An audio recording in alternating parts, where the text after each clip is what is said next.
ஒரு ஒரு ஒரு இடம், அந்த இடத்துல மேக்ஸிமம் எவ்வளோ க்ரவுடு வரலாம் அப்படிங்கிறதுக்கு ஒரு அளவு இருக்கும். இது அத தாண்டி ஒரு கூட்டம் வந்திருக்கிறதா பார்க்கப்படுகிறது.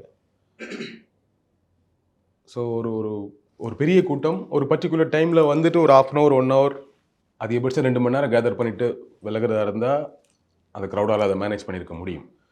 காலையிலேருந்து நைட்டு வரைக்கும் அவ்வளோ பெரிய க்ரவுட்ல அவ்வளோ நேரம் இருந்திருக்காங்க. ஃபுட் இல்ல, தண்ணி இல்ல, நெருக்கம், பெண்கள், குழந்தைகள் எல்லாருமே சேர்ந்து இருக்கும்போது, அது ஒரு கட்டத்திற்கு மேல ஆப்வியஸ்லி அவ்வளோ பெரிய கூட்டம் வரும்போது, ஒரு சலசலப்பு வரும். நெருக்கடி வரும். நம்ம அந்த கூட்டத்த பார்த்துருப்போம். ஒரு மாரி வேவ் மாரி இப்படி போயிட்டு, போயிட்டு வந்தெல்லாம் பார்த்து இந்த மாரி ஒரு நெருக்கம் வரும்போது, கொஞ்சம் ஹெல்த்த டவுனா இருக்கிறவங்க, சுவாச பிரச்சனை இருக்கிறவங்க எல்லாம் ஒரு பெரிய ப்ராப்ளம் வந்துரும்.